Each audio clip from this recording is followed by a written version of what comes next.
तो दोस्तों, क्या आप जानते हैं कि इस दुनिया में कुछ ऐसे उलूम भी पाए जाते हैं कि जिनके माहिर इस बात का दावा करते हैं कि वो उस इल्म के ज़रिए किसी दूसरे इंसान को हज़ारों मील दूर से भी न सिर्फ अपने कंट्रोल में कर सकते हैं बल्कि उन्हें वो कुछ करने पर मजबूर कर सकते हैं जिन्हें वो ना चाहते हुए भी कर गुजरें। दोस्तों, इन उलूम में मस्मरिज़म, हिप्नोटिज़म और टेलीपैथी जैसे उलूम काबिल ज़िक्र हैं।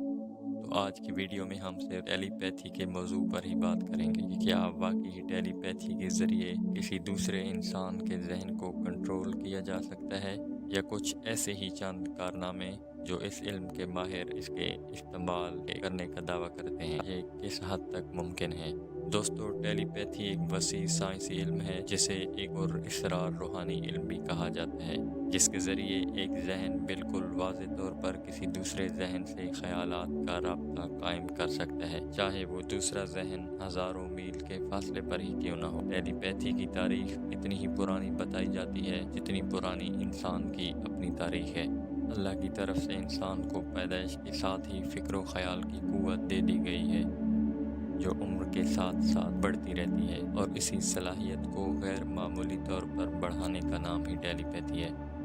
आज के दौर की जदीद साइंस भी इस हकीकत को मानने पर मजबूर है कि इंसानी जहन कुदरत का वो शाहकार है जिसकी सलाहियतों के बारे में सदियां गुजर जाने के बाद भी साइंस हैरान है कि न जाने इसके और कितने राज मख्फी हैं। दोस्तों, माहिरीन के नज़दीक अगर कोई शख्स इस इल्म में महारत हासिल कर ले तो वो हैरत अंगेज कारनामे अंजाम दे सकता है। इस इल्म के हसूल के लिए इस इल्म के माहिर से ट्रेनिंग लेनी होती है। जो माहिर इस सीखने वाले शख्स से वो मखसूस मशक़ें कराता है जिनकी बिना पर वो शख्स इस बात के काबिल होता है कि उस इल्म में महारत हासिल कर सके। दोस्तों, इस इल्म को सीखने के लिए जो पहली मशक कराई जाती है उसे शमा बीनी कहा जाता है, जिसके ज़रिए उस शख्स का पॉइंट ऑफ कंसंट्रेशन पर ध्यान मरकूज़ कराया जाता है। बार बार मशक करने के बाद जब उस शख्स का पॉइंट ऑफ कंसंट्रेशन वाज़ेह हो जाता है तो फिर उस शख्स के इम्तिहान का अगला मरहला शुरू होता है। इसी तरह कुछ ऐसे ही मखसूस मराहिल तय करने के बाद आखिरकार वो शख्स इस बात के काबिल हो जाता है कि किसी दूसरे इंसान के दिमाग को बगैर कुछ कहे ही पैगाम पहुंचा सके।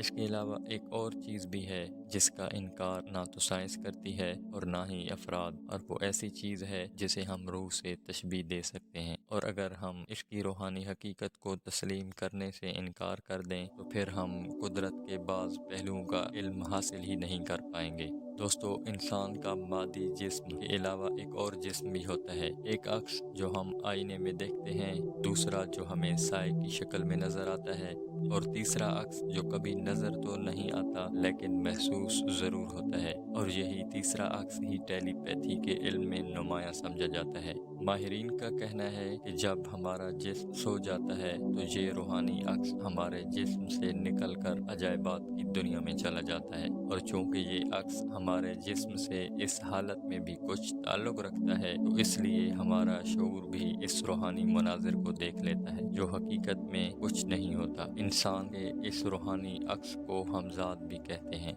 या इससे मुराद वो जिन लिया जाता है जो हर इंसान के साथ ही पैदा होता है। कुछ माहिरीन के नज़दीक टेलीपैथी, मेस्मरिज्म, हिप्नोटिज्म या मुराकबा एक ही इल्म के चंद मुख्तलिफ पहलू हैं जिन्हें हर तबका फ़िक्र के लोग अपनी सोच, तजर्बात और अपने इल्म के मुताबिक बयान करते हैं, और कुछ मजहबी स्कॉलर के नज़दीक मुराकबा को टेलीपैथी से मुंसलिक किया जाता है। दोस्तों, टेलीपैथी के इल्म में की जाने वाली प्रैक्टिस जिसे शमा बीनी कहते हैं या बाल बीनी कहते हैं, उसे न सिर्फ टेलीपैथी बल्कि आम मामूलाती ज़िंदगी में भी हर वो शख्स जो खुद एतमादी की दौलत से महरूम है प्रैक्टिस कर सकता है, जो कि यकीनन बहुत ही मुफीद है। दोस्तों, अगर आप भी शमा बीनी की मशक करना चाहते हैं तो आपको नेट पर बहुत सी मालूमात मिल जाएंगी। तो आज की वीडियो के लिए इतना ही। वीडियो पसंद आई हो तो लाइक कीजिए और चैनल को सब्सक्राइब करना मत भूलें।